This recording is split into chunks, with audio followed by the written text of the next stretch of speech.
Kamusta mga ate, kuya, beshi? Si Chari po ito mula sa The Sun, Moon, Stars, PH Tarot.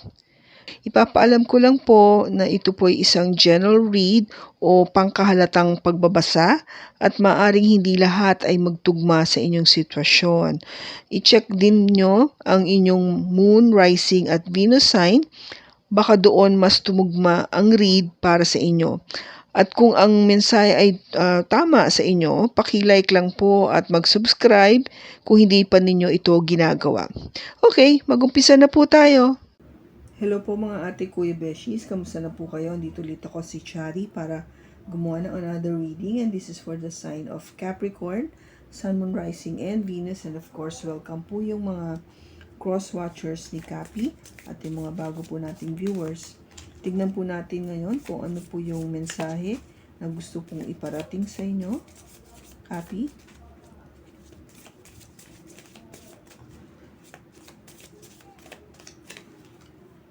We have yin and yang. And then tested.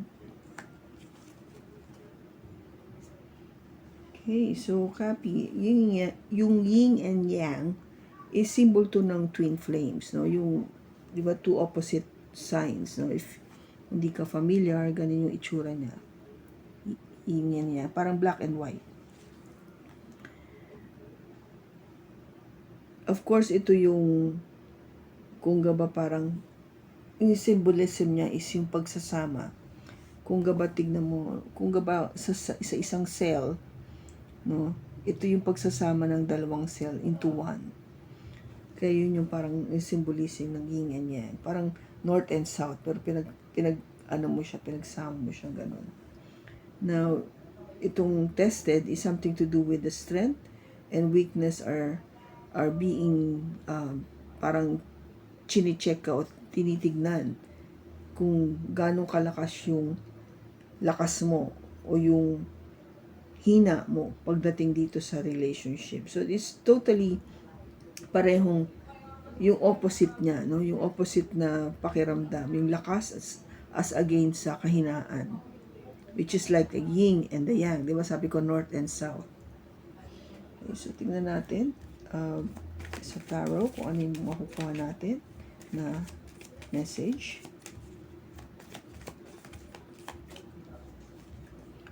We have the 9 of Swords,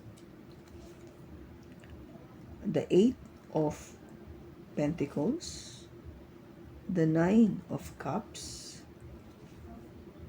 the 7 of Cups, and the 3 of Cups. Bottom is the Queen of Swords.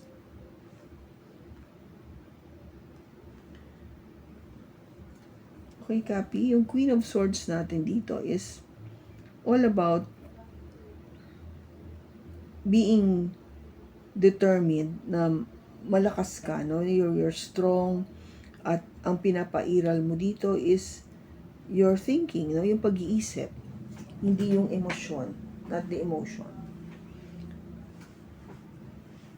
Which means na kung puro pag-iisip, of course, mas kung gabad draining, no? Nakaka-drain kasi you are a earth sign, which is tama dito kasi logic din ang ginagamit ng earth sign. More of logic than the emotion. Siya kasi, ang characteristics kasi nito is kung meron man siyang nakita na hindi karapat-dapat, hindi siya magdadalawang isip para alisin ito. Kasi itong energy na to is somebody na who went through a lot of painful na experiences or situation na talagang nalagpasan niya kasi nga tinapangan niya yung kanyang sarili, no? This is what is being tested upon you, no? Yung lakas mo o yung kahinaan mo, kasi nga kung yung papairali natin yung lakas mo, of course yung energy nitong Queen of Swords matapang talaga siya, no? Malakas ang loob niya na alsin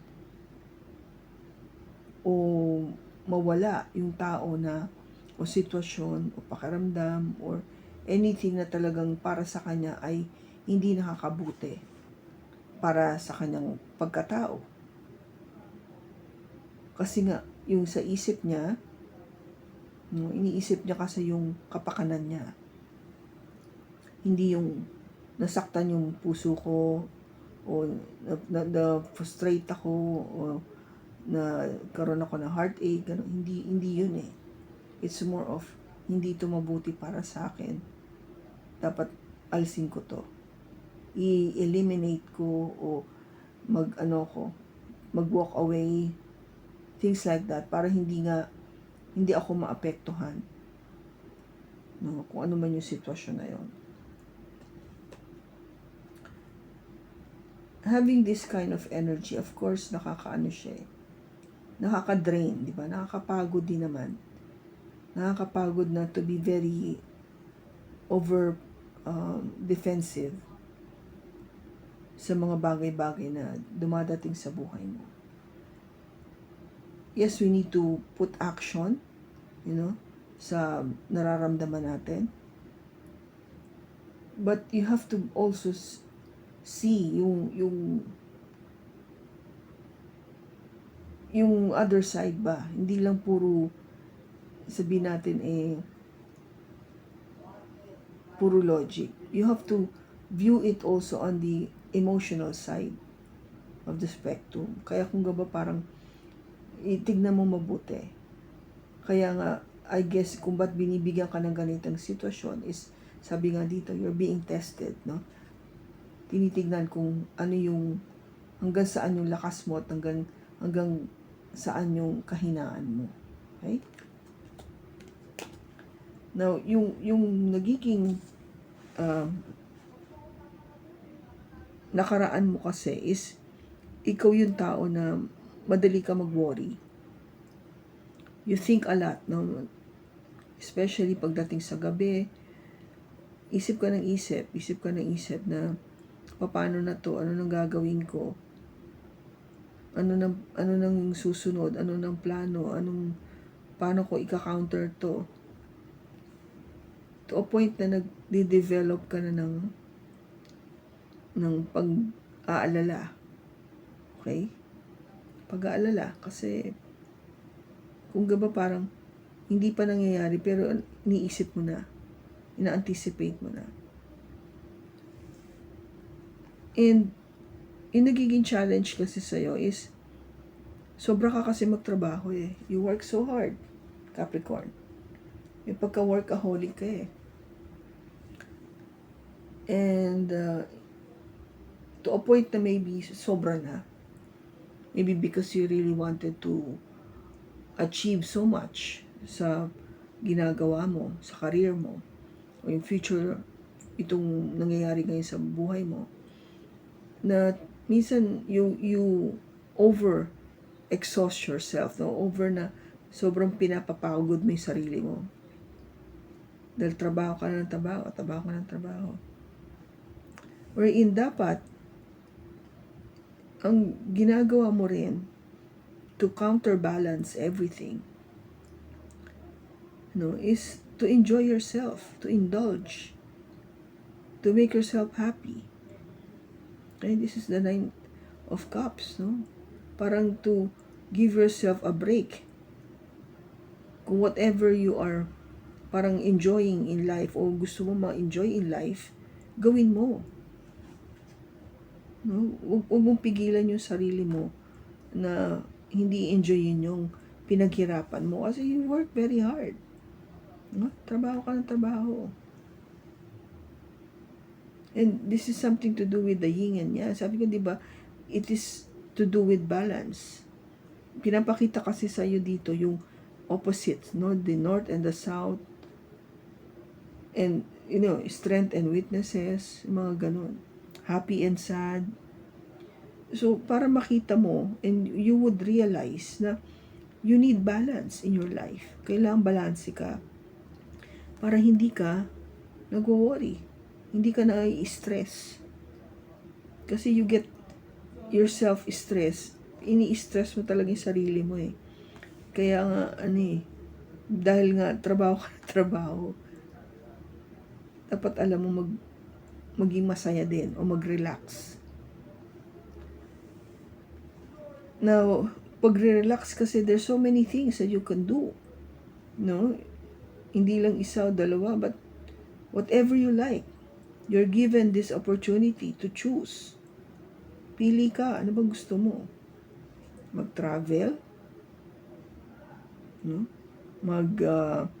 Sabihin natin, mag-dancing, mag-singing, o magpunta sa mga karaoke bars, or whatever that fancies you. Mag-shopping, or whatever.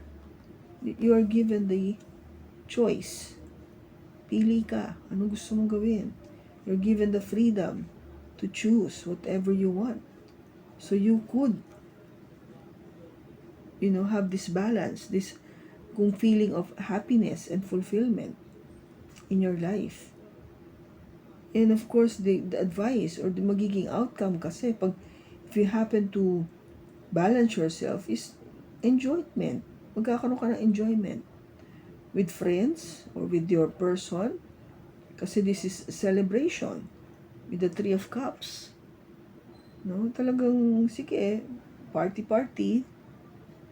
We drink every now and then to loosen up. A lot of chit-chat, laughing, singing. Ganun lang, relax, no? Huwag masyadong maging workaholic. Hindi masama magtrabaho, but if you're overdoing it, then it's bad. Kaya nga pinapa-realize sa'yo dito, Capricorn, that there's always two sides of the coin. Meron talagang dalawang pag-itan, no, sa isang bagay. It always parang in a pair, no? Yung harap at likod. Ganun siya eh. 'Di ba, yung taas, yung baba. So para makita mo nga yung para mabalanse mo yung sarili, makita mo na yung difference ng dalawa. And put yourself in the middle para okay ka, hindi yung hirap ka o hindi ka man totally sobrang relax, no?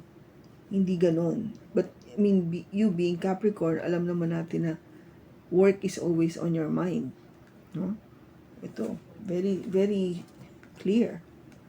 Work is always on your mind, no?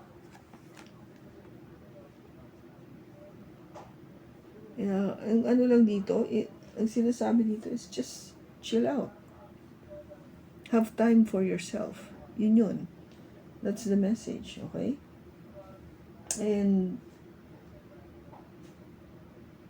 just be yourself.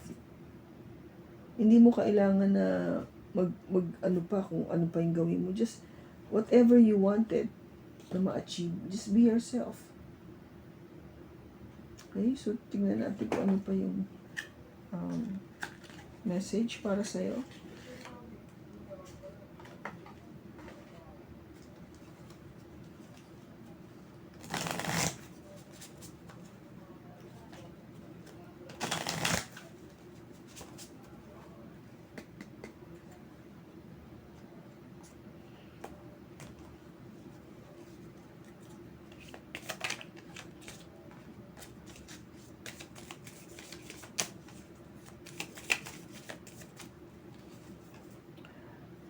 We have new moon in Capricorn, which is you. Step up and lead. We have full moon in Libra. Find a balance. Exactly. Di ba yung sabi ko sa inyo? Find a balance. Para maging balance talaga. And then full moon in Scorpio. Breathe through the tension. Oh yeah. Huminga ka naman. Wag puro hirap o puro trabaho. Huminga ka. Breathe. And, smell the coffee. Sabi nga nila, smell the coffee. Loosen up. Chill. Para hindi masyadong stress. Okay? I hope nakatulong ito sa iyo, Capricorn. Maraming salamat sa pagsama mo sa akin sa pagbasa na ito. Sa susunod po muli, ingat ka and God bless.